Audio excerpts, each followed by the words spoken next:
Salam dəyərli dostlar. Bugün mən sizə Mirzi İbrahimovun Cənubi Azərbaycan həyatına həsr etdiyi hekayələr silsiləsindən Azad hekayəsi haqqında məlumat vermək istəyirəm. Əsərin adı əsərin baş qəhrəmanlarından birinin adı ilə adlandırılıbdır və əsər müəllifin dili ilə yox, oradakı obrazların, yəni baş qəhrəmanın, digər baş qəhrəman deyək, Fərdanın dili ilə ifadə olunur. Əsərin məzmun xüsusiyyətlərini oxunuşuna baxaq, daha sonra isə forma və məzmun xüsusiyyətlərindən vacib olan bəzi məqamları sizin nəzərinizə çatdıracağam. Azad mənim uşaqlıq və gənclik yoldaşım idi. Deməli, Fərdanla Azadın uşaqlığı və gəncliyi bir yerdə keçibdir. Bir həyətdə doğulmuş, bir həyətdə böyüyüb məktəbəyə getmişdik. Yəni bir yerdə doğulub, bir yerdə böyüyüb və bir yerdə məktəbə gediblər. Gəncliyimizin də böyük bir qismini bir yerdə keçirmişdik. Biz bir evin uşağı kimi tərbiyə almış və bir-birimizə doğma qardaşdan da artıq ünsiyyət bağlamışdıq. Yəni bir-birlərinə qardaş qədər bağlı olan iki dostun hekayəsidir. İkimiz də bir-birimizin xasiyyətini çox gözəl bilirdik. Onun sakit və lal dinməzliyi mənim nəzərimdə təbii bir şeydir. Deməli, Azad sakit və lal dinməz biri idi. Fərda da bunu təbii olaraq qəbul edirdi. Yoldaşlar arasında çox vaxt onun adı ilə çağırmazdılar. Sükuti deyib durardılar. Və burada sükuti uşaqlar metonimi olacaqdır. Sinekdoxa hər hansı bir əlamətin tamı əvəz etməsidir. Onun da sakit olması bütövlükdə adına çevrilibdir. Deməli, sükuti deyib durardılar. Hətta sonradan tanış olanlar adının Azad olduğunu bilməzdilər. Sükuti gəldi, sükuti getdi deyərdilər. Bəzən mənə elə gəlirdi ki, onun üzündəki bulud keçirdiyi ağır günlərin qubarıdır. Axı o dünyaya gəldiyi gündən xoş bir gün görməmişdi. Deməli, Azadın həyatının çətin olduğu burada ifadə olunur. Aclıq, ehtiyac, soyuq otaq, torpaq döşəməyə salınmış, yırtıq həsir gözünü açdığı gündən böyüdüyü bu idi.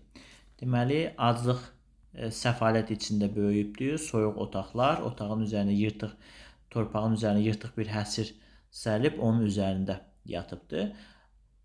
Azad doğulmamışdan 2 ay əvvəl atası ölmüşdü. Deməli, o doğulmamışdan əvvəl atasını görmədən atası rəhmətə getmişdi. Anası Səlimə xanım evdə tək qalmışdı. Deməli, Azadın anasının adı Səlimə xatındır. Kişinin ölümündən sonra arvad qapılara düşüb iş axtarmağa məcbur olmuşdu. Birinin ev eşiyini təmizləyər, birisinin paltarını yuyar, birinə yun çırpardı. Deməli, Səlimə arvad əri öləndən sonra muzlu işlə məşğul olmağa başlayıb. Bu qayda ilə bir qarnı aç, bir qarnı tox Azadı böyütmüşdü. Yəni, çətinliklə Azadı Səlimə xanım böyüdübdür. Dünyada yeganə ümidi və həyatın məqsədi o idi. Ondan əziz, ondan mehriban şey yox idi. Səlimə xala Azadı yalnız bir oğul kimi yox, həm də dünyaya bir pənah, bir qohum, bir ata, bir qardaş kimi istəyirdi. Yəni Səlimə xanım bütün ümidlərini oğluna dikmişdi. Səlimə xanım oğlunu həm atası, həm oğlu, həm qardaşı kimi görürdü. Yaxşıca yadımdadır. Biz 5-6 yaşımız olanda hər axşam Səlimə xanım yatmamışdan qabaq bizə nağıl danışırdı. Onun nağıllarına qulaq asa-asa bizi yuxu aparırdı. Deməli, bunlar bir yerdə, biraz əvvəl deyik ki, bir yerdə yatıb, bir yerdə böyümüşlər. Burada da görünür ki, Səlimə xanım onlara bir yerdə nağıl danışıb, həmin nağılda da onlar asta-asta yuxuya gediblər. 2 il o mənimlə bir məktəbə getdi. Orada da o, heç kəsə qoşulmaz, tənəffüsdə bütün uşaqlar bir-biri ilə oynadığı halda o bir küncdə durub baxardı. Müəllim ona bir sual verərsə, qıpqırmızı olardı. Lap yaxşı bildiyi bir şeyi belə söyləyə bilməzdi. Deməli, utancaq təbiətli biri idi, sakit olmaqla yanaşı. 9 yaşı olanda anası onu oxuda bilməyib məktəbdən aldı. Deməli, Azad 9 yaşa qədər məktəbə getdi. 9 yaşdan sonra Azadı məktəbdən anası çıxardıbdı. Qonşuların köməyi ilə və yalvar yaxarla Təbrizin Livalan məhəlləsindəki kiçik bir dükanda dərzi şagirdliyinə düzəldi. İllər gəlib keçdi, mən orta məktəbi qutardım. Deməli, Fərda sona qədər orta məktəbə gedir, amma Azad 9-cu sinifdən çıxır. O dərzi dükanında qaldı. Onun dərzi şagirdi olması təbiidir. Təbii ki, bizim əlaqəmizi kəsmədi. Əksinə, böyüdükcə bizim ünsiyyətimiz daha da artdı. Həyat bir daha yaxınlaşdırdı. Həyatın hadisələri məni haldan çıxartdığı bir zamanda o bu hadisələrə qarşı sakit, laqeyd görünərdi. Heç bir ehtiyac, heç bir dərd onu adi halını pozmazdı. Yəni yenə də bütün hadisələrə sakit şəkildə baxardı. Əslində uşaqlar, demək Fərdanın bu daha doğrusu Azadın bu sakitliyi xaricən biraz sakit idi, amma daxilində də onun fırtınalar var idi. Həmin o fırtınaları biz əsər gedişatında görəcəyik. Acıqlı olduğum günlərdən biri yadıma düşür. Kirayə pulunu gecikdirdiyimiz üçün ərbab bizi evdən qovmaqla təhdid etmişdi. Pul yox idi. Qazanmağa da iş tapılmırdı. Küçələri boş-boş gəzib yorulduqdan sonra Azadın yanına getdim. Azad, dedim. Dərd ürəyimi dağıdır. Ağlamaq istəyirəm. Gözlərimdən yaş gəlmir. Bu nə güzəran, bu nə dirilikdir. Azad, işləməyə yer yox, danışgahda oxumağa imkan yox. Oğurluq mu eləyim qardaş? Deməli, burada uşaqlar Fərdanın dili ilə əslində həmin dövrdə deməli, Cənubi Azərbaycandakı vəziyyət təsvir olunur. Yəni, bu güzaransızlığın olması, işləməyə yerin olmaması, oxumağa imkanı olmaması və bunun nəticəsində insanların oğurluğa doğru getməsi, məcbur qalması kimi məsələlər Fərdanın dili ilə öz nitqində ifadə olunur. O nə isə tikirdi. Mən sözə başlayarkən əl saxlayıb ani olaraq üzümə baxdı. Yenə iynəsini götürərək öz işi ilə məşğul oldu. Söz buna çatan kimi o iynəsini yerə qoyub sakit nəzərlərlə mənə çevrildi. Mən xeyli danışdım.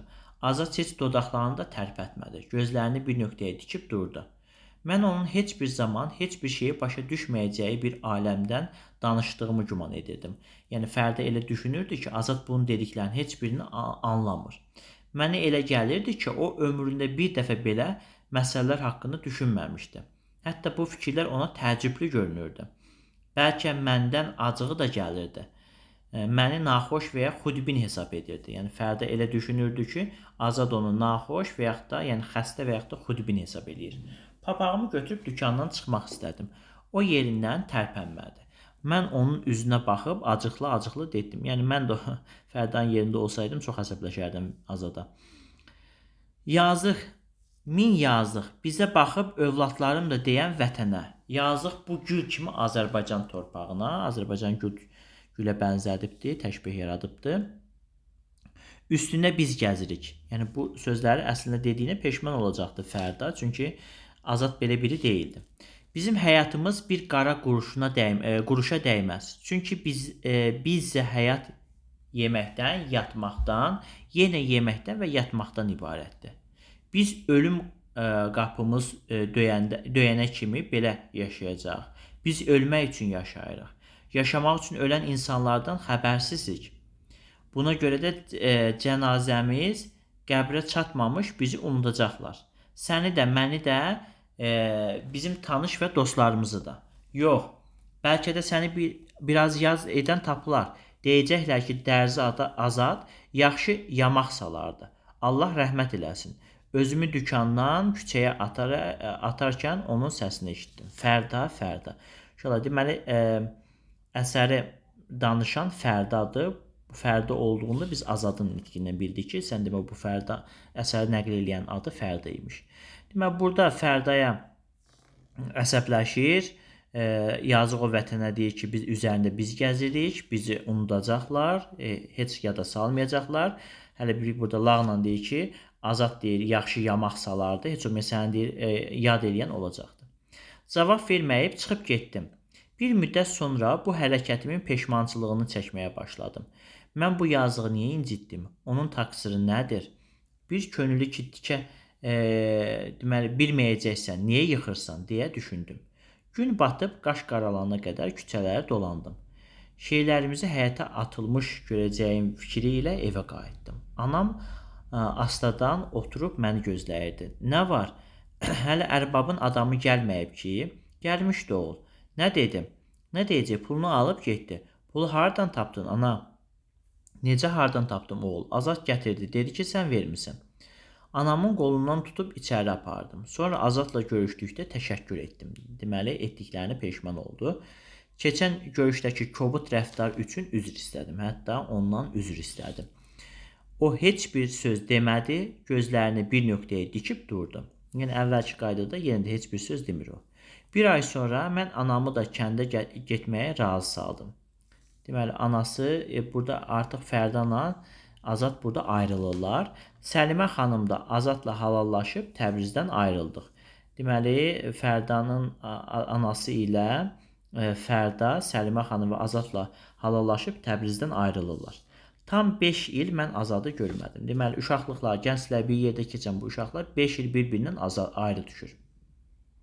Nə o kəndə gəldi, nə də mən Təbrizə getdim. Buna baxmayaraq Təbrizə səfər edənlər vasitəsilə ondan xəbər tuturdum. Özüm də ona xəbər çatdırırdım. Bu 5 ildə çox sular axmış, çox əhvalatlar baş vermişdi. İkinci Dünya müharibəsi başlamış. Azərbaycan istər şəhər, istər kəndlərində cəmaət hərəkətə gəlmişdi. Deməli, İkinci Dünya müharibəsi ərəfəsində baş verirdi indiyə qədər olan hadisələr. Deyir, kəndlərdə cəmaət hərəkətə gəlmişdi. İclaslarda, mitinglərdən, başqa evlərdə və azadlıqdan yaxşı yaşayışdan, elmdən, ana dilindən danışılırdı. Deməli, əsərin əslində ideal hissələri açılacaq birazdan. Yəni, orada ifadə eləyəcək. İndi iclaslarda, mitinglərdən danışırdılar. Azadlıq lazım idi, yaxşı yaşayış lazım idi, elm və ana dilində danışmaq lazım idi. Hadisələr çox şiddətlə inkişaf edirdi. Bir neçə ay sonra biz kənddə miting keçirib Azərbaycan Xalq Konqresinə nümayəndələr seçdim. Nümayəndələrin içərisində mən də var idim. Deməli, Fərda Azərbaycan Xalq Konqresinə nümayəndə seçildi. Biz Təbrizə gəldik. Deməli, Fərdagil qayıdır kənddən Təbrizə. Mən Təbrizi nə qədər dəyişmiş gördüm. Küçələrdə qeyri-adi bir canlama, hərəkət var idi. Ürəyim Azadı görmə həvəsi ilə döyündü. Elə birinci gün köhnə həyətimizə getdim. Səlimə xanımı gördüm, alnımdan öpdü, anamı xəbər aldı, ağladı. Azadı soruşdum. Təbrizdə yoxdur dedi, Zəncana gedibdi.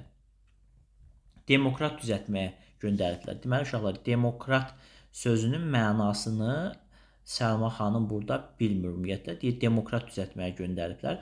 Axı, indi o demokratdır. Deyirlər ki, burada Səlma ananın dilindən əsərin əslində ideyası, əsərdə qoyulan problemlər açığa çıxır. Deyirlər ki, gərək Azərbaycan azadlıq ala, deməli, əsarət altında olan Azərbaycan, hamıya iş vermək, işsiz olan cəmaət, hamının çörəyi olsun, çörəksiz olan xalq, uşaqlar öz dilində oxusun, ana dilində təhsilin olmaması. Demək, bunlar hamısı Səlma xanımın dilindən deyilir. Fərdə Azad gedəndə anasına deyib ki, bəs bu məqsədlə gedirik biz. Xalq Konqresi qurulan kimi mən kəndə qayıtdım. Bir müddət sonra təşkilatın işlərini təhvil verdim. Anamı götürüb Təbrizə köçdüm. Deməli, bu kənddən Təbrizə qayıdır, dostlar, bu hissəyə diqqət edin. Kənddən Təbrizə qayıdır, Azadı burada görmür. Bir müddət burada qaldıqdan sonra Xalq Konqresi deməli qurtaran kimi kəndə qayıdır. Bir müddət sonra təşkilatın işlərini təhvil verir, anasını da götürüb təzədən Təbrizə gəlir. Yenə də köhnə evimizi kirayə etdik. Anam başqa yerə getmək istəmədi. Əvvəldən öyrəşmişəm. Səlimə xanım da oradadır dedi. Mən də razı oldum. Səlimə xanım bizim gəlişimizdən çox sevindi. Azadın iyini sizdən alıram deyib ağladı. Anam ona təskinlik verdi. Nə olacaq dedi. İnşallah tezliklə Azad da qayıdar. Təbrizə köçəndən sonra işdən başım açılmırdı. Gecələri də mərkəzi komitədə işləyirdik. Məclis və dövlət işini tərtibə salır, kəndlərdə demokrat təşkilatlarının möhkəm bir qayda və nizam üstündə qurmaq tədbirləri görürdük. O günlər bizə təsvirə gəlməz ruh yüksəkliyi vardı. Elə bil ki, qüvvəmiz də 1-1000 artmışdı.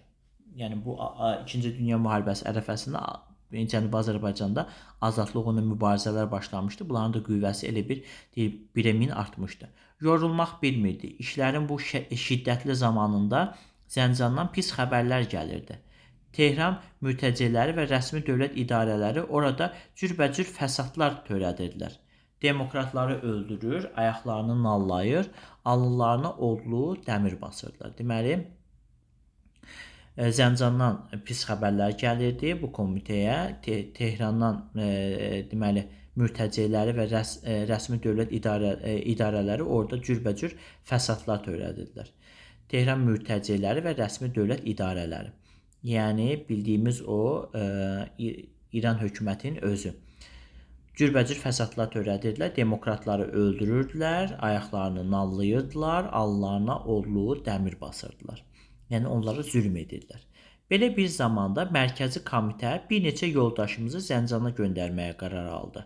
Göndərilənlər içərisində mən də var idim. Deməli, Mərkəzi Komitə, Xalq Komitəsi bir neçə insanı Zəncana göndərir, onların içərisində də Fərdə var idi.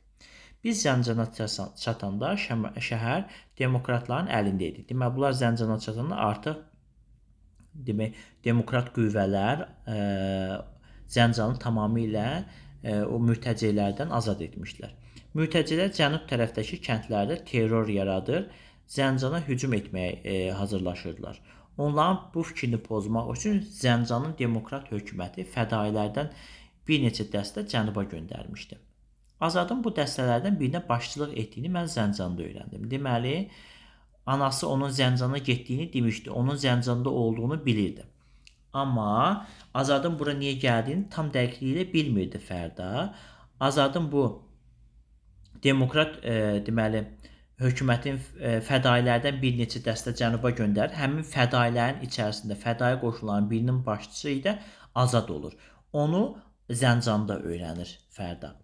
Həmin gecəni biz Zəncandan çıxdıq və atışmanın şiddətli zamanında gəlib Azadın dəstəsinə çatdıq. Azad fədailəri uzun müddət kəndin ətrafında aclıqda deməli soyuq havada saxlanmağın çətinliyini görərək dörd tərəfdən kəndə hücum keçmişdi. Bərk atışma gedirdi. Fədailərdən bəziləri hətta kəndin içinə girmişdi. Bir neçə saat sonra qaş qaralanda şərq tərəfdən Azad özü qabaqda olmaqda fədailər kəndə doluşdular. Biz həmin vuruşmada Azadın yaralandığını xəbər aldıq. Deməli, kəndlərdən birini azad etmək üçün Azadın başçılıq elədiyi fədai dəstəsi kəndə soxulur və həmin deməli vuruşda Azad yaralanır. Və bunu Fərda xəbər olur. Mən tez özümü ona çatdırmağa çalışdım. Bu mənim 5 illik ayrılıqdan sonra onunla ilk və son görüşüm oldu. Onu kənd evlərindən birində bir fərşin üzərində uzatmışdılar.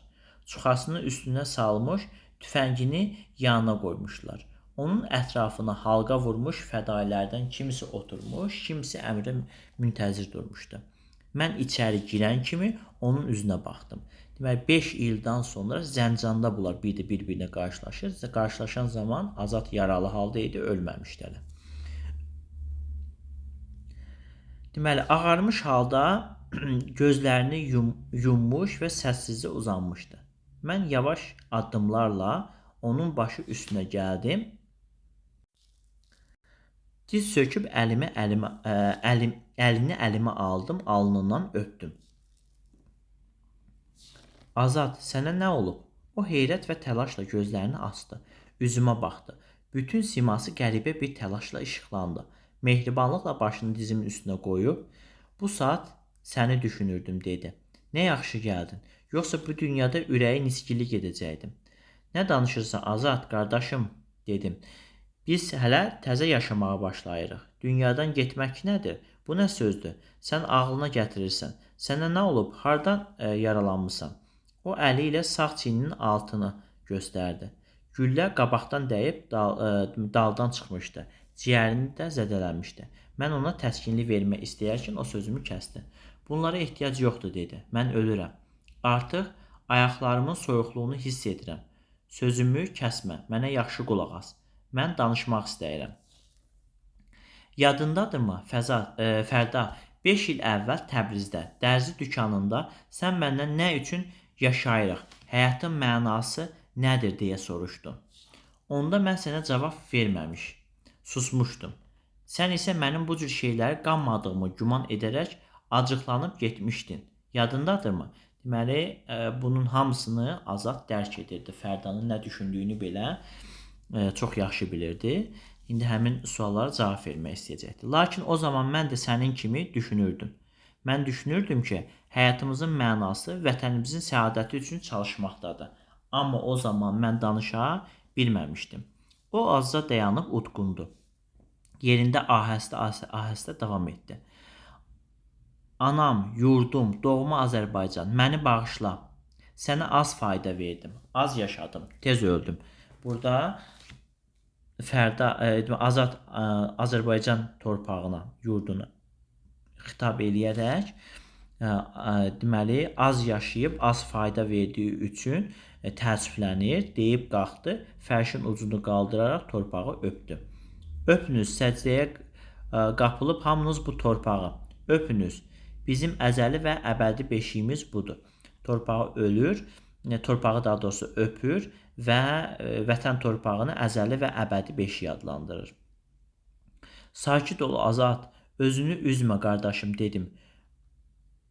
Özüm də bilmədən gözümdən süzülən yaş dənələri onun alnına düşdü. O kipriklərini qaldırıb gözümə baxdı və ahəstə səslə dedi. Əziz qardaşlarım, mənim qəbrimi uca bir yerdə qazarsınız.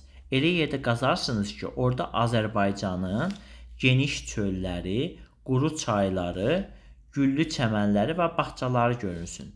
Həm də o yeri böyük bir yol kənarında seçərsiniz. Qoy gələcəyin azad nəsillərinin ayaq səslərini qəribə də olsa qulaqlarıma, qəbirdə də olsa qulaqlarıma çatsın. Bəlkə onlar da bizi rəhmətlə yad edərlər. Elədirmi Fərda? Deməli uşaqlar, burada Azadın vəsiyyətini görürük biz.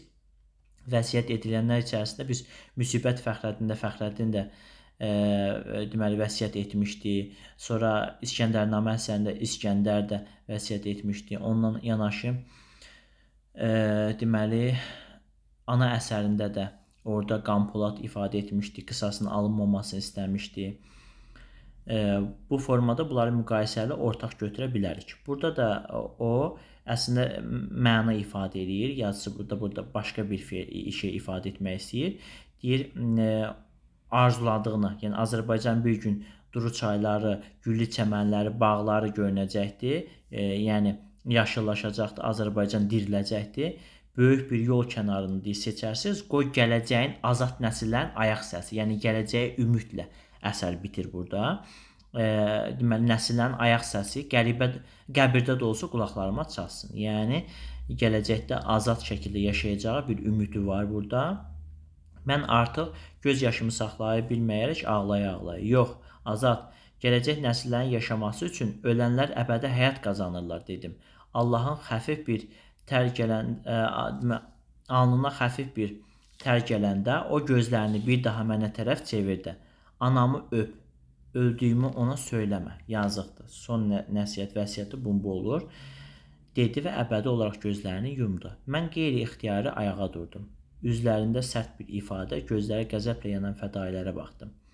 Qardaşlarım, gəlin silahlarımızı ürəyimizə basıb, onun pak ruhu qarşısında and içək. And içək ki, ölüm bizi Azərbaycanın səadəti yolunda, böyük amalımız yolundan döndərə bilməz. Eşq olsun qəhrəmanlara, xalqın yaralı qəlbini ancaq onlar sağalda bilərlər. Ancaq onlar azadlıq bayrağını ucalara qaldıra bilərlər. Yaşasın azadlıq. Fədailər bir səslə yaşasın azadlıq deyə qışqırdılar və tüfənglərini havaya qaldırdılar. Biz onun öz vəsiyyətinə görə uca bir yerdə bastırdıq. Oradan Azərbaycanın həm cənubu, həm də şimal sahələri göründü. Deməli, şimallı, cənublu Azərbaycanın vaxt zamanda birləşəcəyi ideyası ilə, fikri ilə, ümidi ilə əsər bitir. Eyni bitkinliyi biz İstiqlal poemasında da görürük. Orada da şimallı, cənublu Azərbaycanın birliyi ilə, yəni şimallı, cənublu Azərbaycanın xəritəsi, birgə xəritəsi orada o formada ifadə olunur. Eyni məzmun Azadda və İstiqlal poeması, Bəxtiyar Vahabzadənin İstiqlal poemasında da müşahidə olunur. Əsərin məzmun və forma xüsusiyyətlərinə baxaq. Əsər epik növdə hekayə janrında yazılıbdır.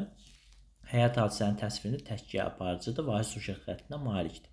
Əsərin baş qəhrəmanının adı ilə adlandırılıb. Əsər Fərdanın dili ilə təhkiyə olunubdur. Əsərin müəllifin Cənub hekayələri silsiləsinə daxildir. Hekayə ikiyə bölünmüş vətənimizin cənubda, Cənubi Azərbaycanda bir müddət əvvəl baş vermiş hadisələr əsasında yazılmışdır. Müstəmləkə şəraitini yaşayan soydaşlarımız dəfələrlə milli azadlıq mübarizəsinə qalxmış, ölüm-dirim savaşına girmişdilər. Ana dilində oxuyub yazmağın, bəzən danışmağın da qadağan olduğu bir ölkədə yaşamağın mümkünsüzlüyü bu gün də tez-tez etirazlarla kütləvi çıxışlara səbəb olur. Əsərin qəhrəmanları fərqli təbiətə malik olan iki gəncdir. Fərdə çılğın təbiətli, açıq sözlü, üsyankar ruhlu biri idi. Azad isə sözdə deyə bilmədiklərini əməldə göstərən sakit təbiətli biri idi.